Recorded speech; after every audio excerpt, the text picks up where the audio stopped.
Salut, le fameux salut. Alors aujourd'hui, je vais te parler d'immigration et plus particulièrement d'immigration au Québec.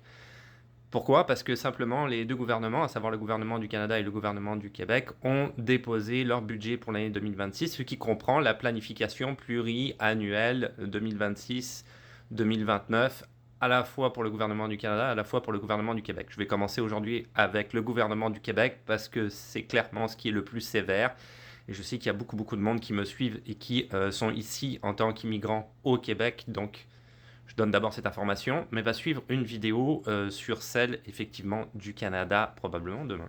Donc voilà ce qui a été déposé hier par le gouvernement du Québec. On va rentrer dans le vif du sujet. Dépôt des orientations en matière d'immigration pour la période 2026-2029. Tu vas trouver ça très facilement, tu vois sur Internet. Toi-même, tu pourras aller le lire si tu en as envie. Toujours pour la transparence, nous voilà donc bien sur le site Internet du gouvernement du Québec. Le premier point, avant de parler des chiffres qui a été évoqué par M. Robert, ministre de l'Immigration ici au Québec, c'est un resserrement du volume global de l'immigration temporaire et permanente afin d'atténuer la pression sur la capacité d'accueil et d'intégration du Québec, à savoir que la capacité d'accueil, personne n'a aucun chiffre qui désigne la capacité d'accueil ici de toute façon, et que la plupart de toute façon des immigrants temporaires sont déjà sur place sur le territoire, la crise du logement ayant débuté bien avant, si tu veux, qu'il y ait beaucoup d'immigrants qui s'établissent ici sur le territoire au Québec, dû notamment à une hausse des taux directeurs à la fin de la Covid, par exemple, ou à une augmentation des Airbnb. Mais ça, personne n'en parle. Le chiffre qui nous intéresse, effectivement, c'est 45 000 personnes immigrantes qui vont être reçues par année. On parle ici de résidents permanents, plus particulièrement.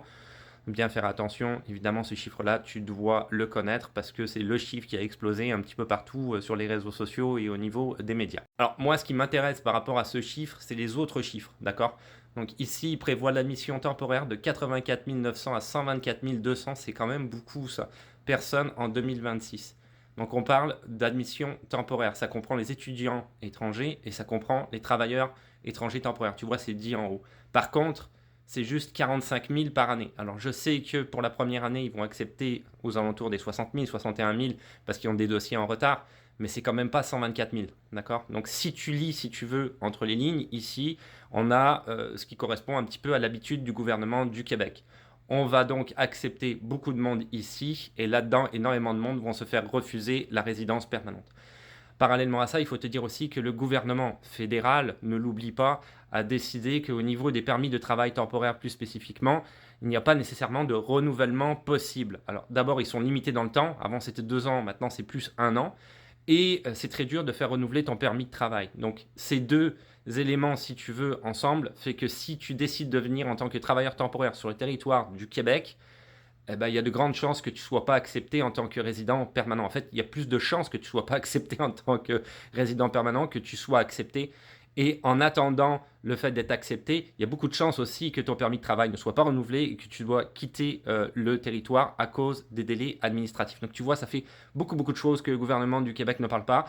Pourquoi est-ce qu'il fait ça? Tout simplement parce qu'il va avoir des travailleurs qui ne vont pas lui coûter grand-chose en termes de coûts sociaux, si tu veux, puisque tu es un travailleur temporaire, il y a beaucoup de choses auxquelles tu n'as pas le droit, contrairement à un résident permanent. C'est là-dessus, si tu veux, qui compte.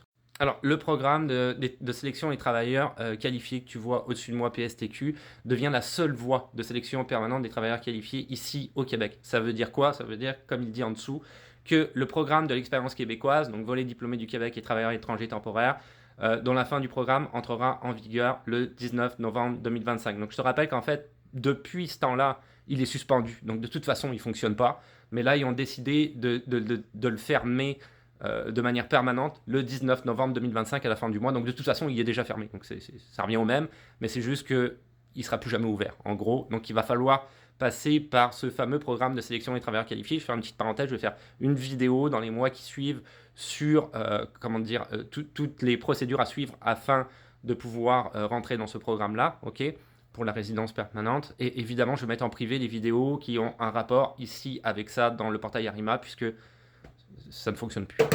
Alors, autre élément quand même assez important aussi dont on parle peu, mais les 3 programmes pilotes d'immigration permanente qui vont se terminer comme prévu le 1er janvier 2026, ça je trouve que c'est assez grave aussi.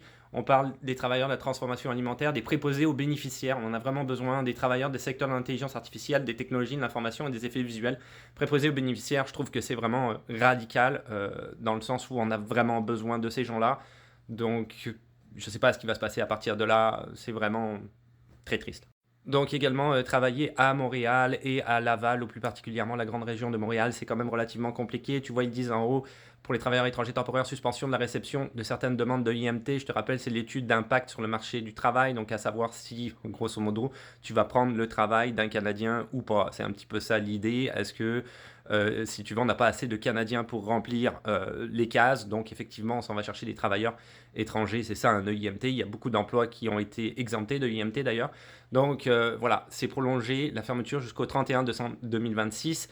Alors pour Montréal, c'est très dur si tu veux d'aller y travailler. C'est sûr qu'il y a certaines exemptions comme l'éducation, la santé, etc., où tu peux quand même encore continuer à essayer de postuler en tant que travailleur étranger temporaire. Mais attention, ça rejoint ce que j'ai dit en début de vidéo. Ça ne veut pas dire pour autant que tu vas obtenir la résidence permanente. Garde bien ça en tête au niveau des chiffres et au niveau des procédures d'immigration, surtout avec le fédéral, pour le renouvellement des permis de travail temporaires. Et finalement, ça va clôturer cette vidéo quand même assez longue. Je ne pensais pas qu'elle serait aussi longue. Depuis début juillet 2025, les invitations au PSTQ visent d'abord les personnes déjà établies au Québec. Ça, on le savait.